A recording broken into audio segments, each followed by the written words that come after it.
a news flash came up, and it said that Demi Lovato had overdosed, Diana. And I immediately texted you something I'm sure that was just really weird, like, I'm praying for you, I love you. And I think that was just about all I texted. And I won't disclose what your text back to me was, but I can tell you it was one that I will never forget, and one that no parent ever wants to have to go through. Take us back to that morning when you got the news that your daughter Demi, who's very public to the rest of the world, a shining star really in Hollywood, but to you, this is your baby. Tell us about that. Well, it's still a really difficult thing to talk about. Um, I literally start to shake a little bit when I start to remember what happened that day. And I do remember you texting me. I was actually looking at my phone, and all these texts started coming in. Just text after text after text. And I thought, what is going on? And you know how you can read the first line of a text when it comes through? And the first lines of these texts were saying, I just heard the news. I'm so sorry. I'm praying for your family. I'm praying for Demi.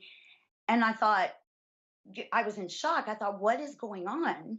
And someone said, I just saw on TMZ, I'm so sorry. Please tell me it's not true. And I mean, my heart just dropped. I didn't know what I was looking at. And so I thought, okay, I got to get to TMZ on Twitter and see what they're saying. And before I could get to TMZ to see what they were reporting, um, I got a phone call from Demi's assistant at the time, Kelsey. And my oldest daughter, Dallas, was standing next to me. And I remember I hadn't even had a chance to say anything to her. And I looked at her and I said, Kelsey's calling me. And Dallas told me later, she thought, okay, so what? She calls you all the time. She had no idea what I was seeing on my phone. And I answered the phone, and Kelsey was rambling, like she had obviously been through something terrible.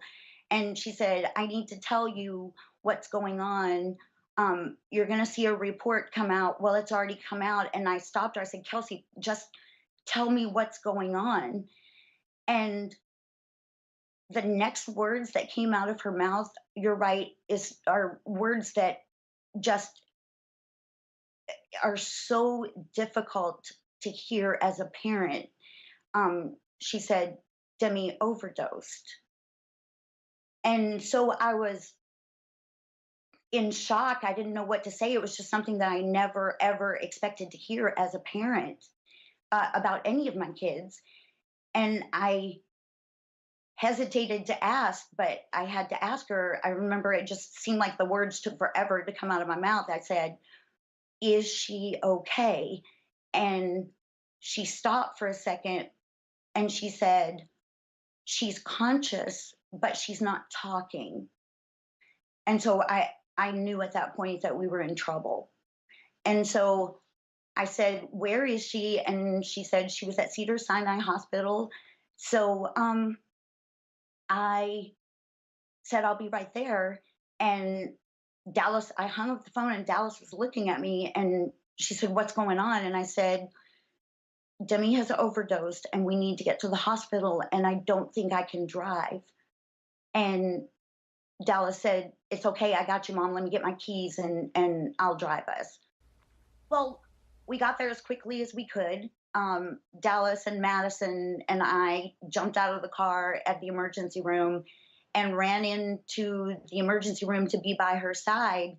And she just didn't look good at all. She was in bad shape. But I said to her, Demi, I'm here. I love you. And at that point, she said back to me, I love you too. So at that point, from that point on, I never allowed myself to ever think that things weren't going to be okay. I prayed, of course, all the way to the hospital, and my faith is strong. And I think that's one of the things that got me through, the next couple of days when she was in critical condition.